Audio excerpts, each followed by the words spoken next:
In this video, you're going to learn about the 12 proven steps that you can use to manifest abundance and to create success. Create anything that you want. Bend reality. Go from where you are now to where you want to go. Are you feeling stuck? Are you feeling frustrated? Are you feeling that you're not getting anywhere in your life? Well, I've been there. I was broke, I was sick, I was depressed, and I was not happy, and I felt like I was not going anywhere. These are 12 proven steps that I personally use to be able to bend reality. So pay close attention. What you're about to learn can transform your life forever. That and more is coming up.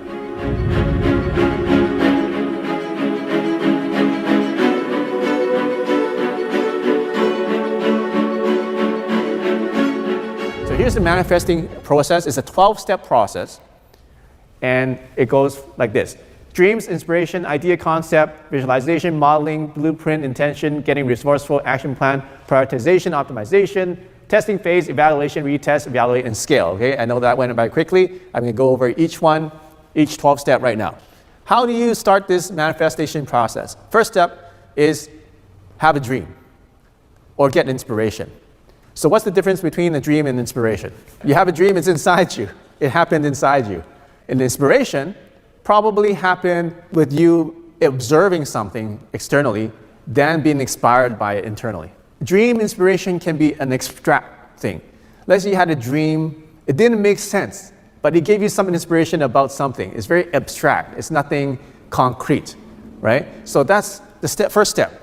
We have a dream, you have an inspiration, it can come from inside or it can come from outside that turned inside, and it's something kind of like abstract.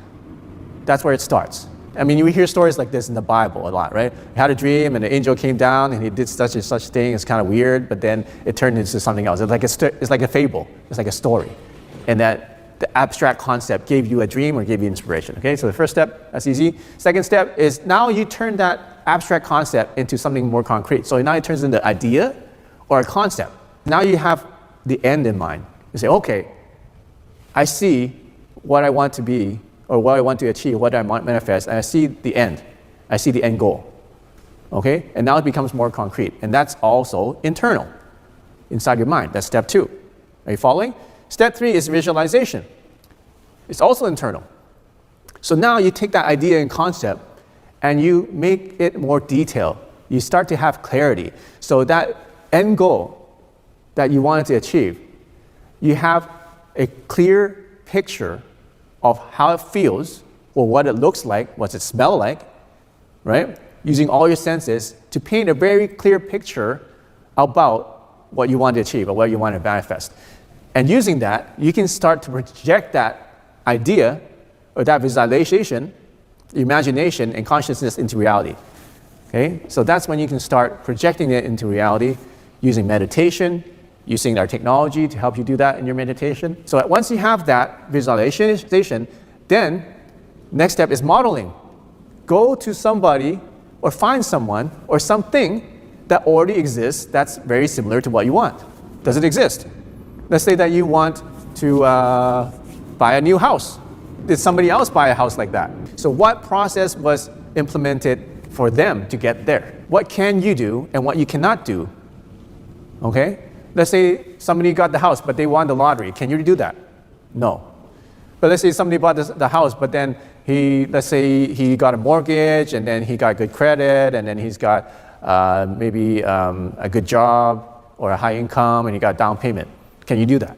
Yeah. Yes. Maybe you can't, maybe you can. Okay? But now you assess what is the process that the person did to get that house. Okay? So modeling. Model after somebody or something that already has gone through the process to get what you want or to manifest what you want. Now that you have that, create a blueprint.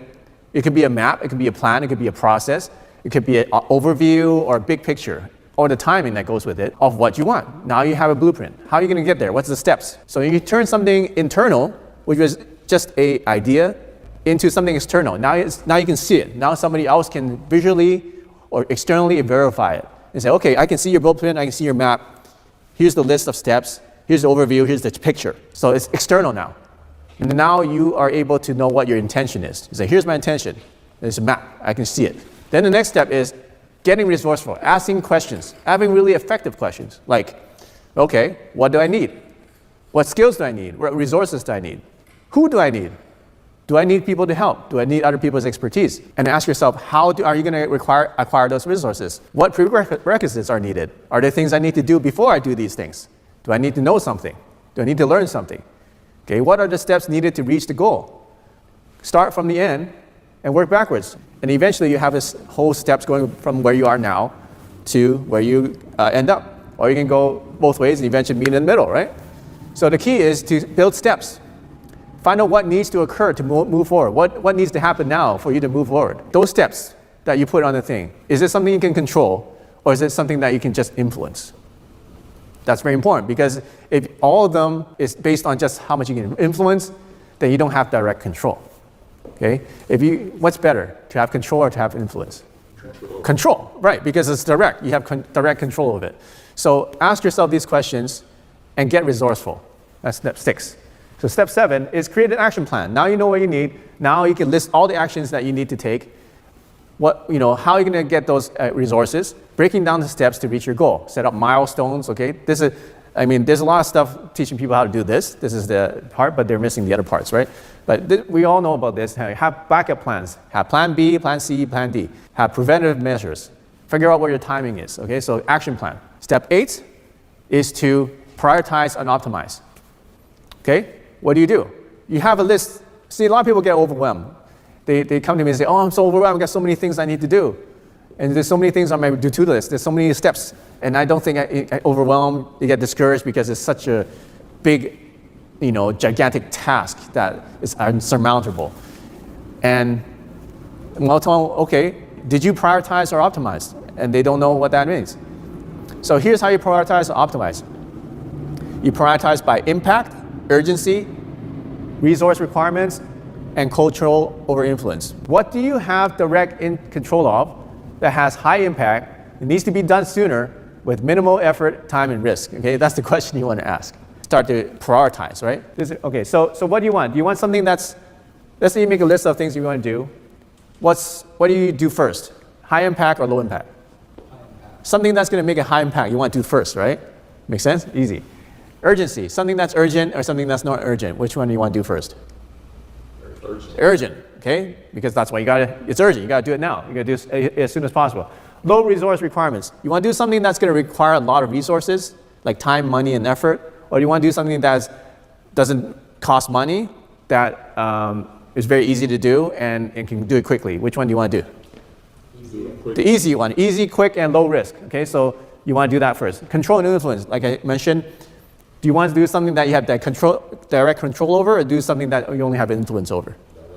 Direct control, because then the result is more predictable. List and reorder and prioritize your action steps according to these criteria. Then you can figure out what is the top 2 things you're going to do today, or top 2 things you're going to do this week. Instead of now you have like 100 things on your list, now you only have to do is just focus on maybe a couple things at a time.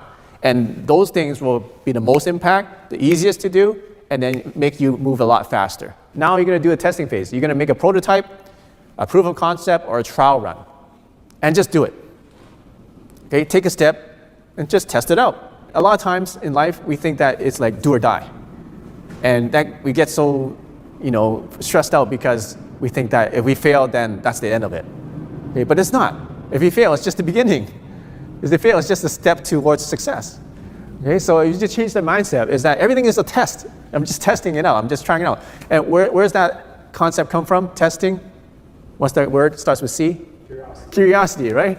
So when you keep curious and have that mindset of curiosity and test, now things become not so stressful, even if you fail, right? Okay, because now it becomes more like a game even. Games are fun. Curiosity is fun. But then failure is not fun, but now if you turn it into just a test, decreases your fear level. Okay, if that's what's stopping you from doing things and being active and taking action and doing things, then just change your mindset. Think of it as just a test. It's a prototype. That's all you're doing, okay? Next, once you have that, evaluate the results. Ask yourself, how did you feel after doing this? Did you gain energy? Did you lose energy? Did you involve integration? Did you integrate your heart, mind, soul, spirit? If you only involve your mind, did you only involve your spirit? Was it aligned? Was it aligned with your strength? Is it aligned with your purpose? Is it aligned with your passion? Is it aligned with the people around you? Was it ineffective or was it effective? Did it work or did it not? Did it get you closer to your goal or not? Did it get closer to your manifestation? So ask yourself, okay, what was your intention when you started it? Is that still true after now experiencing this test, after this test? Did you find something out that you didn't know before to change your intention? Then ask, who's responsible for these results? Is it somebody else or is it you? What worked in what you did? What didn't work? And how might you do things differently now? These are all questions for evaluating. And many people miss the evaluation. They just keep going, failing, going, repeating, failing. So what does he call that? Doing something the same over and over again, expecting a different result. That's the definition of insanity. Okay? So, because they're not evaluating. Does it make sense? If you evaluate it and ask yourself these questions and then change your approach, then you can actually move forward, not be stuck. So the next one is retest and reevaluate. So now that you evaluate, go back and test again. And then reevaluate again. And what do you do after that? Retest and reevaluate. Retest, reevaluate. Keep doing that. Once you perfect the process, what's the next step? You scale. What does it mean to scale? Do you have a formula process with a predictable chance of success? Ask yourself that question. Okay? If it's got a 90% chance of success, that's pretty good. Or even an 80% chance of success. It doesn't have to be perfect, but it has to be good. It has to be predictable. So now that you have that, is it externally verifiable? Can somebody say, yes, this is working? Yes, this is successful, right? If it's just happening in your mind, then it's not really verifiable, and you duplicate that, then you're screwed, right? So make sure it's externally verifiable. Maybe make sure somebody else can say, look at what you did, look at your process and say, yes, this is 80% successful or 90% successful, or this is good, this works. Okay, if that's true, then can you make it repeatable? Can you do it again? Yeah, if you have a process, of course you can do it again. That's the whole point, right? And can you duplicate it? Yeah. Can you teach somebody else to do it? Yeah. Then that means you can. Awesome. So now you have something that you can scale, something that you can multiply, and you can repeat over and over again and get the same result or to get a very predictable result at the end. All right, so those are 12 steps of the manifestation process, okay? And you can use this for basically anything in your life. Hey, do you like what you're watching so far? I've got a lot more content for you that you're gonna love. So make sure you go and click these videos here and watch them next. If you haven't subscribed to this video, click the subscribe button here. And if you haven't taken the Chi Energy Score, click the link in the description below to take the quiz.